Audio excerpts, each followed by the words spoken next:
बदहाली की कगार पर लेकर जाने के लिए अगर कोई एक व्यक्ति जिम्मेदार है तो वो मेरे प्रदेश के मौजूदा मुख्यमंत्री आदरणीय नीतीश कुमार जी।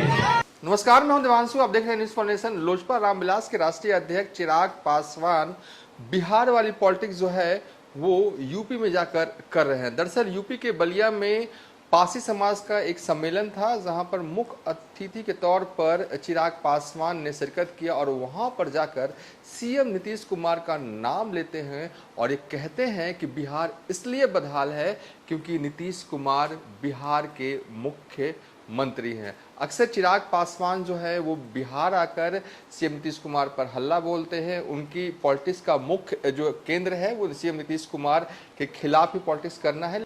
यूपी जाकर चिराग पासवान का सीएम नीतीश कुमार के खिलाफ हल्ला बोलना दरअसल मैसेज साफ है, क्योंकि जेडीयू जो है वो यूपी के कई क्षेत्रों में जो है वो सक्रिय है और खासकर बलिया और उसके आसपास के क्षेत्रों में जेडीयू का संगठन जो है वो काम कर रहा है। और आज जब बलिया पहुंचे तो चिराग पासवान खूब दहाड़े सीएम नीतीश कुमार के खिलाफ। तो सबसे पहले उनका पूरा भाषण सुनिए। बदहाली की कगार पर लेकर जाने के लिए अगर कोई एक व्यक्ति जिम्मेदार है तो वो मेरे प्रदेश के मौजूदा मुख्यमंत्री आदरणीय नीतीश कुमार जी।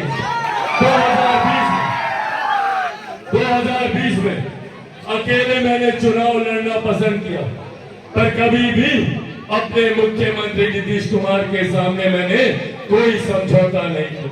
ये वही बातें हैं जो मेरे नेता, मेरे पिता आदरणीय रामविलास पासवान जी सिखा कर गए।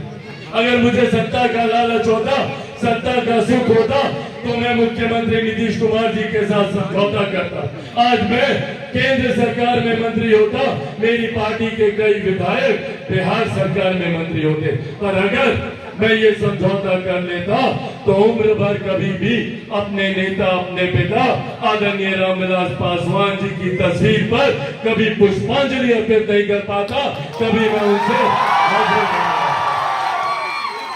ये उदाहरण देने का एकमात्र लक्ष्य है सर। ये सिर्फ इस बात को बताने के लिए कि ना मेरे नेता, मेरे पिता आदरणीय रामविलास पासवान जी ने ना कभी समझौता किया था, ना चिराग पासवान कभी भी किसी भी विपरीत परिस्थिति में कोई भी गलत समझौता ना अपने लिए करेगा, ना अपने समाज के लिए करेगा, ना अपने देश के लिए करेगा। कोई ऐसा समझौता जो हम लोगों को गलत दृष्टि में दिखाए।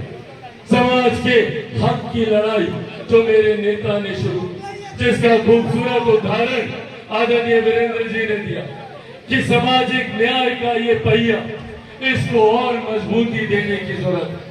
आज भी आजादी के 75 साल के बाद भी समय समय पर ऐसे उदाहरण आते हैं जहां पे समाज में भेदभाव जाति के आधार पर किया जाता है।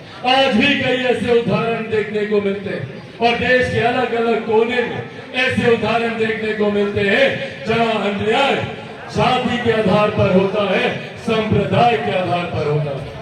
मैं हर संभव प्रयास करता हूँ। कुछ दिनों पहले कौशाम्बी में एक घटना घटी थी।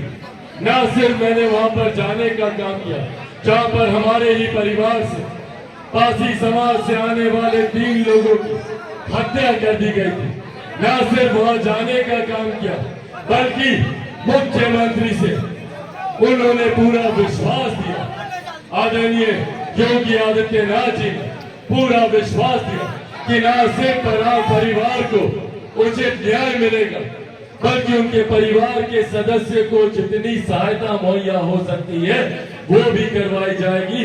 और आज उस परिवार को न सिर्फ मुआवजा मिला बल्कि उस परिवार को आज मासिक पेंशन भी शुरू की गई है। और जिस तरीके से धरपकड़ उन अपराधियों की हो रही है, ये विश्वास को बढ़ाता है कि मौजूदा उत्तर प्रदेश में जो हम लोग की सरकार है, जो एनडीए की सरकार है, जिसका नेतृत्व हमारे मुख्यमंत्री योगी आदित्यनाथ जी कर रहे हैं, ये सरकार कम से कम हमारे अधिकारों के संरक्षण का काम करेगी, हम लोगों के हक अधिकारों को दिलवाने का काम करेगी। आज साथियों, जब यहाँ आप लोगों के बीच आया हूं, सिर्फ आप लोगों को ये विश्वास दिलाकर जाना चाहता हूं कि जो लड़ाई मेरे नेता ने शुरू की थी और उनका जो सपना अभी भी अधूरा रहे।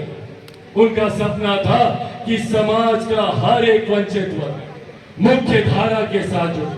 जब तक पंक्ति पे अंतिम पायदान पे खड़ा हुआ व्यक्ति मुख्य धारा से नहीं जुड़ेगा, तब तक हम लोग एक विकसित राज्य, एक विकसित देश की कल्पना हम लोग नहीं कर सकते। और इसी सोच को, उनके इसी सपने को पूरा करने के उत्तरदायित्व के साथ करने। ये है चिराग पासवान जो कि बलिया में ये कह रहे हैं कि बिहार इसलिए बदहाल है क्योंकि नीतीश कुमार जो हैं वो बिहार के मुख्यमंत्री हैं। बलिया में बड़ा कार्यक्रम था, पासवान समाज का सम्मेलन था और इस दौरान उन्होंने पीएम नरेंद्र मोदी की तारीफ भी की और ये बताया कि किस तरीके से केंद्र सरकार काम कर रही है और इसके फायदे जो हैं वो अब गरीबों को मिल भी रहे हैं। फिलहाल अभी तक के लिए इतना ही। आप देखते रहिए न्यूज़ फॉर नेशन।